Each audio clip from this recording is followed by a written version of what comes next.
பாராளுமன்றத்துக்கும் மாநில சட்டசபைகளுக்கும் பல ஆண்டுகால இடைவெளிகளில் இப்பொழுது தேர்தல் நடத்தப்பட்டு வருகின்றது. இதனால் செலவு அதிகமாவதுடன் தேர்தல் நடத்தை விதிகள் அமல்படுத்தப்படும் பொழுது வளர்ச்சி திட்டங்களும் பாதிக்கப்படுவதாக மத்திய அரசு கருதியுள்ளது. இதனைத் தொடர்ந்து பாராளுமன்றத்துக்கும் மாநில சட்டசபைக்கும் ஒரே கட்டமாக தேர்தல் நடத்த வேண்டும் என்று பிரதமர் மோடி வலியுறுத்தி வந்தார். இந்த முடிவுக்கு பல்வேறு மாநில முதல் மந்திரிகளும் கட்சித் தலைவர்களும் எதிர்ப்பு தெரிவித்து வருகின்றனர். சிலர் மட்டும் ஆதரவு தெரிவிக்கின்ற நிலையில் ஓய்வு பெற்ற நீதிபதி PS சவுகான் தலைமையிலான 21வது சட்ட ஆணையம் ஒரு வரைவு அறிக்கையையும் தாக்கல் செய்தது.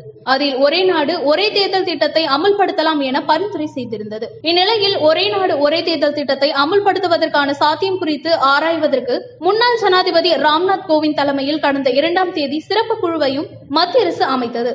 இந்த குழுவில் மத்திய உள்துறை மந்திரி அமித்ஷா, மத்திய சட்ட அமைச்சர் அர்ஜுன் ராம் மேக்வால், காங்கிரஸ் மூத்த தலைவர் ஆதிர் ரஞ்சன் சௌத்ரி, மாநிலங்களவை முன்னாள் தலைவர் குலாம் நபி ஆசாத் உள்ளிட்டோர் உறுப்பினர்களாக இடம்பெற்றுள்ளனர். ஒரே நாடு ஒரே தேர்தல் திட்டத்திற்கு எதிர்க்கட்சிகள் ஆளும் மாநிலங்களில் கடும் எதிர்ப்பு எழுந்து வருகின்றது. இந்நிலையில் மக்கள் தொகை அடிப்படையில் தொகுதி மறுவரையறை செய்யக்கூடாது என்றும் ஒரே நாடு ஒரே தேர்தல் திட்டத்தை நடைமுறைப்படுத்தக்கூடாது என்றும் தமிழக சட்டப்பேரவையில் இன்று தீர்மானம் கொண்டுவரப்பட்டது. இதனைத் தொடர்ந்து இந்த இரு தீர்மானங்களையும் முதலமைச்சர் மு.க. ஸ்டாலின் முன்மொழிந்துள்ளார். 2026ஆம் ஆண்டுக்கு பிறகு மக்கள் தொகை கணக்கெடுப்பின்படி அடிப்படையில் மேற்கொள்ளப்பட இருக்கும் தொகுதி மறுசீரமைப்பு நடவடிக்கையை கைவிட வேண்டும் என்றும், தவிர்க்க இயலாத காரணங்களால் மக்கள் தொகையின் அடிப்படையில் சட்டமன்ற பாராளுமன்ற தொகுதிகளின் எண்ணிக்கையை உயர்த்த வேண்டிய நிலை ஏற்பட்டால் 1971ஆம் ஆண்டு மக்கள் தொகையின் அடிப்படையில் தற்பொழுது மாநில சட்டமன்றங்களிலும் பாராளுமன்றத்தின் இரு அவைகளிலும் மாநிலங்களுக்கிடையே தொகுதிகள் எந்த விகிதத்தில் தொகுதிகள் எண்ணிக்கை உள்ளனவோ அதே விகிதத்தில் தொடர்ந்து இருக்கும் வகையில்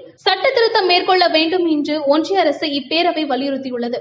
மேலும் மக்கள் நலன் கருதி கடந்த 50 ஆண்டுகளுக்கும் மேலாக பல்வேறு சமூக பொருளாதார வளர்ச்சி திட்டங்களையும் மக்கள் நல்வாழ்வு திட்டங்களையும் சிறப்பாக நடைமுறைப்படுத்தியதற்காக தமிழ்நாடு போன்ற மாநிலம் தண்டிக்கப்பட்டுவிடக்கூடாது என்றும் இந்த பேரவை வலியுறுத்துகிறது எனவும் தெரிவித்திருந்தார். மேலும் ஒரே நாடு ஒரே தேர்தல் என்ற கோட்பாடு மக்களாட்சி தத்துவத்திற்கு எதிரானது என்பதாலும் நடைமுறைக்கு சாத்தியமில்லாத ஒன்று என்பதாலும் அது இந்திய அரசியலமைப்பு சட்டத்தில் வகுக்கப்படாத ஒன்று என்பதாலும் இந்தியா போன்ற பன்முகத்தன்மை கொண்ட பரந்து விரிந்த நாட்டில் உள்ளாட்சி அமைப்புகள், மாநில சட்டமன்றங்கள் மற்றும் பாராளுமன்றத்திற்கான தேர்தல்கள் பல்வேறு காலகட்டங்களில் மக்கள் பிரச்சனைகளை முன்வைத்து நடத்தப்படுவதாலும் அதிகார பரவலாக்கல் என்ற கருத்தியலுக்கு அது எதிரானது என்பதாலும் ஒரே நாடு ஒரே தேர்தல் திட்டத்தினை நடைமுறைப்படுத்தக்கூடாது என்று ஒன்றிய அரசு இந்த பேரரசை வலியுறுத்துகின்றது என்று அவர் கூறியுள்ளார். தற்பொழுது இந்த தீர்மானங்களின் மீது MLA-க்கள் விவாதம் நடைபெற்று வருகின்றது. இதனைத் தொடர்ந்து தீர்மானம் நிறைவேற்றப்பட உள்ளது.